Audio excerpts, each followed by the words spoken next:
2024 সালে অস্ট্রেলিয়ার মাটিতে গাব্বার ঘামন্ড ভেঙেছিল ভারত, আর 2025 সালে ইংল্যান্ডের মাটিতে 58 বছর ধরে সযত্নে লালন করা এজবাস্টনের গুরুর ভেঙে চাকনাচুর করে দিল শুভমন গিলের এই নতুন ভারত।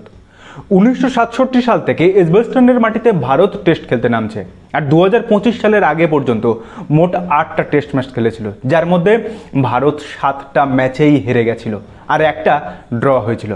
অথচ 2025 সালে এসে নবমতম টেস্ট ম্যাচে সেই 58 বছর ধরে গড় করে রাখা বা দুর্গ সেই বার্লিন প্রাচীর ভেঙে চুরমার করে দিল শুভমন গিলের এই নতুন ভারত। ইংল্যান্ডের মাটিতে ভারত প্রথম টেস্ট ম্যাচ জেতে ওভাল গ্রাউন্ডে, সময়টা তখন 1971 সাল। এরপর 1986 সালে ভারত লর্ডস এবং হেডিংলেতেও টেস্ট জেতে। তারপর দীর্ঘ সময়ের অপেক্ষা বাদে 2017 সালে ভারত ট্রেন্ট ব্রিজেও ম্যাচ জেতে, কিন্তু 58 বছর ধরে অপেক্ষা করতে হয়েছে। আর অবশেষে 2025 সালে বার্মিংহামের এজবাস্টনের মাটিতে ভারত তথা প্রথম এশীয় দেশ হিসাবে এই মাঠে ভারত কোনো টেস্ট ম্যাচ জিতল। এত বছর ধরে বার্লিন প্রাচীরের মতো আটকে রাখা সেই দুর্গ এবার ভেঙে চুরে দিল শুভমন গিলের এই নতুন ভারত।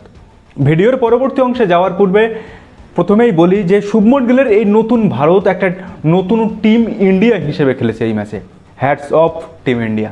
প্রথম কোনো এশীয় দল হিসাবে ইংল্যান্ডের মাটিতে এক টেস্টে 1000+ রান, প্রথম কোনো এশীয় ক্যাপ্টেন হিসাবে এক ইনিংসে 400+ রান, প্রথম কোনো এশীয় ক্যাপ্টেন হিসাবে ইংল্যান্ড তথা সেনা কান্ট্রিতে 200+ রান, এবং এক টেস্টে সবচেয়ে বেশি রান গ্রাহাম গুচের ইংল্যান্ডের 456 ভারতের বিরুদ্ধেই করেছিল, এবং তারপরেই স্থানকার নতুন ক্যাপ্টেন ভারতীয় দলের শুভমন গিলের 430। কি অসাধারণ একটা প্রাপ্তি! অথচ ইংল্যান্ডে যাওয়ার আগে তার এভারেজ 15-র নিচে এবং একটাও সেঞ্চুরি ছিল না, অথচ 4 ইনিংসে অলরেডি তার 585 রান হয়ে গেছে। কি দুর্ধর্ষ সব কীর্তি তৈরি করছে শুভমন গিল এই সিরিজে। না জানি সিরিজ শেষ হওয়ার পর শুভমন গিল কোথায় গিয়ে থামবেন, তবে শুভমন গিল প্রিন্স থেকে কিং হওয়ার রাস্তায় অলরেডি বেরিয়ে পড়েছেন। তিনি এক দারুণ সফরে রয়েছেন, আর আমরা তাই অনুভবের সফর চ্যানেলের পক্ষ থেকে শুভমন গিল এবং তার নতুন টিম ইন্ডিয়াকে আরও একবার বলতে চাই হ্যাটস আপ। এর পাশাপাশি প্রথম ম্যাচে আমরা যে জায়গাটা পিছিয়েছিলাম সেই জায়গাটাই একই সঙ্গে ভারত আবার দারুণভাবে ক্লিক করলো। লোয়ার অর্ডারে ভারত প্রথম ইনিংসে রবীন্দ্র জাডেজা এবং ওয়াশিংটন সুন্দরের কারণে 151 রান করেছিল, এবং সেকেন্ড ইনিংসে আবার 72 রানের এক দুর্ধর্ষ ইনিংস খেলল। তো এইখানেই ভারত ইংল্যান্ডের থেকে এগিয়ে গেল। আর বোলিং পারফরমেন্সের কথা যদি বলি, মোহাম্মদ সিরাজ গতদিনই বলেছিলাম যে সেনা কান্ট্রির প্রত্যেকটা দেশে তার ফাইপার হয়ে গেছে। প্রথম ইনিংসে 6 উইকেট এবং আকাশদীপের 4 উইকেট। আর বাংলার ফাস্ট বোলার আকাশদীপ সিং এই টেস্টে 10 উইকেট নিয়ে চেতন শর্মার পর দ্বিতীয় ভারতীয় হিসাবে ইংল্যান্ডের মাটিতে এক টেস্টে 10 উইকেট নেওয়ার এক বিরল নজির গড়লেন। আর যদি খেয়াল করে দেখেন, আকাশদীপের এই 10টা উইকেটের মধ্যে 4টে বোল্ড, একটা এলবিডব্লিউ এবং 4টে উইকেটের পিছনে ক্যাচ। আকাশদীপকে দেখে যেন মনে হচ্ছিল যে আকাশদীপ একটা পিচে বল করছে আর ইংল্যান্ড ও ভারতের বাকি বোলাররা আর একটা পিচে বল করছে।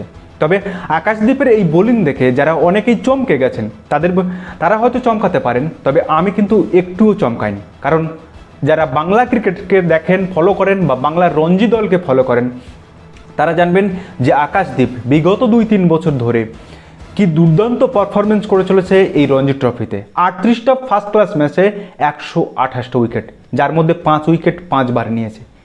এমনি তো আর ভারতীয় দলে চান্স পায়নি। পাটা পিচে কীভাবে বল করতে হয় সেটা এই আকাশদীপ সিং এবং মোহাম্মদ সিরাজ ভারতের বাকি বোলার সহ ইংল্যান্ডের বোলারদেরকেও যেন শিখিয়ে দিয়ে গেলেন। তবে এর মধ্যে আমি বিশেষ করে বলবো, ফ্যাব ফোরের অন্যতম সেরা ব্যাটসম্যান, টেস্টে সবচেয়ে বেশি এগিয়ে জো রুটকে যে বলে তিনি বোল্ড করলেন, সেটা এই টেস্ট সহ এখনো পর্যন্ত এই টেস্ট সিরিজের সেরা বল। এজবাস্টনের মাটিতে এই 336 রানের বিশাল বড় জয় ভারতের বিদেশের মাটিতে জেতা সবচেয়ে বড় ব্যবধানের জয়। এর আগে ছিল ওয়েস্ট ইন্ডিজের বিপক্ষে 319 রান। এর পাশাপাশি এই টেস্ট ম্যাচে শুভমন গিলের ক্যাপ্টেন্সি আরও অনেকটা ধারালো হয়েছে। অনেকটা অ্যাগ্রেসিভ অ্যাটাকিং মাইন্ডসেট নিয়ে তিনি মাঠের মধ্যে ক্যাপ্টেন্সি করছিলেন।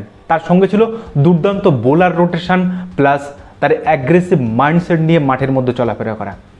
তার ক্যাপ্টেন্সি দেখে আমার কখনো কখনো মনে হচ্ছিল বিরাট কোহলির সেই অ্যাগ্রেশন কিংবা রোহিত শর্মার সেই কুল খুনে মানসিকতা। তবে যত দিন যাবে শুভমন গিল আরও ক্যাপ্টেন হিসেবে আরও ক্ষুরোধার এবং আরও ধারালো হয়ে উঠবেন। তবে শুভমন গিলকে অবশ্যই সময় দিতে হবে। তবে ভারত যে এই টেস্ট ম্যাচটা জিতলো, এই টেস্ট ম্যাচ আমার কাছে শুধুমাত্র ব্যক্তিগতভাবে শুভমন গিল, আকাশদীপ, মোহাম্মদ সিরাজ, যশস্বী জয়সওয়াল কিংবা রবীন্দ্র জাডেজা বা প্রসিদ্ধ কৃষ্ণার দুর্দান্ত ফিরে এসে বোলিং করা, এগুলো আমার কাছে না।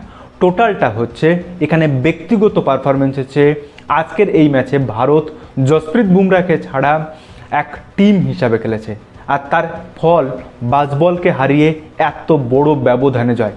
বাজবল বুঝে গেছে যে এরকম পাটাপিস তৈরি করে ভারতকে কখনো বাজবল দিয়ে হারানো যাবে না। তবে জেতার আনন্দে এটা কিন্তু ভুলে গেলে হবে না যে 3 নম্বরে করুণ নায়ার ফ্লপ হচ্ছে, আর আগের ম্যাচে শার্দুল ঠাকুরের মতো এই ম্যাচে নীতিশ রেড্ডিও ফ্লপ। এর পাশাপাশি সিরাজ এবং আকাশদীপকে সেকেন্ড ইনিংসে ভারতের বাকি বোলাররা যোগ্য সঙ্গত করলেও প্রথম ইনিংসে কিন্তু তাদেরকে কেউ সঙ্গত দেয়নি।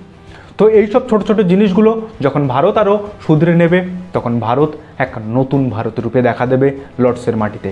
দেখা হবে ইংল্যান্ডের সঙ্গে, যখন ভারত ফিরে পাবে তাদের best bowler Jasprit Bumrah, England ফিরে পাবে তাদের বেস্ট বোলার জোফ্রে আর্চারকে। এখন দেখার লর্ডসের মাটিতে কি ধরনের আগুনের ফুলকি জ্বলে ওঠে।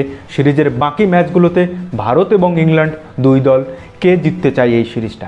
ভিডিও শেষ করার আগে একটা কথা, যে এই টেস্ট ম্যাচে আপনার সবচেয়ে প্রিয় মুহূর্ত কোনটা, কিংবা কোথায় মনে হয়েছে যে ভারত ইংল্যান্ডের থেকে অনেকটা এগিয়ে গেছে, কিংবা ভারতের আর কোন কোন জায়গায় উন্নতি অবশ্যই প্রয়োজন লর্ডসের মাটিতে যখন জোফ্রে আর্চারের সামনে পড়বে ভারতীয় ব্যাটাররা, তো সেটা কিন্তু অবশ্যই কমেন্ট করে জানাবেন।